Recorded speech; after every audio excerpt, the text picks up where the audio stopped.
hello guys की खबर मोर खबर ভাল অন্য এটি ভিডিওলৈ স্বাগতম জনাইছো আজিৰ পৰা বহু বছৰ পুৰণি হেই জুনবাই ছবিখন জিয়াই তোলাৰ দাবী আৰু হে নতুন ৰূপৰ চোৱাৰ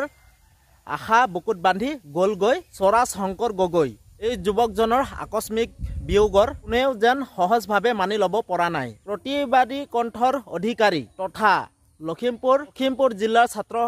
সন্থাৰ সম্পাদক সৰাজ শংকৰ গগৈ আকস্মিক বিয়োগৰ খবৰ বিয়পি পৰিছে সমগ্ৰ অসমতে অসমৰ জনপ্ৰিয়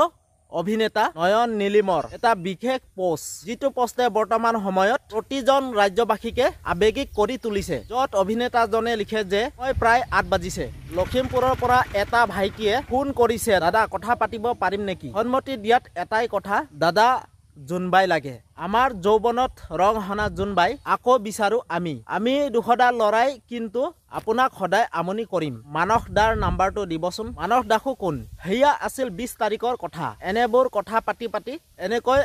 1 ঘণ্টা সময় পাৰ হৈ গল হেয়া গমেই নাপালো আৰু লগতে অভিনেতাজন আৰু লিখে যে হাউলিৰ কথা বতৰা আৰু ব্যৱহাৰেৰে মনত হাস হোৱাই থৈ যোৱা হদৌ লখিমপুৰ জিলাৰ ছাত্ৰ সম্পাদক সৰাজ শংকৰ গগৈ মৰ্মান্তিক খবৰটোৱে মৰ্মাহন্ত কৰি তুলিছে আৰু লগতে লিখে যে নিয়তি ইমানেই নিষ্ঠুৰ কিয় ইয়া যোৱাৰো সময় নে তেওঁৰ বিদেশী আত্মাৰ সদগতি কামনা কৰিছো আৰু যতে আছা তুমি কুখলে থাকা চিৰ বিদায় জয়াই অসম আৰু বন্ধু বান্ধৱীসকল এই যুৱকজনৰ চিৰ আত্মা সদগতি লাভ কৰে তাৰে কামনা কৰিলো আৰু তেওঁৰ মনৰ আশা পূৰণ কৰে তাৰে কামনা কৰিছো তো ঠিক আছে এতিয়ালৈ বাই বাই তো নতুন এটা ভিডিঅ'লৈ আপোনালোকক লগ পাম তো ঠিক আছে এতিয়ালৈ বাই বাই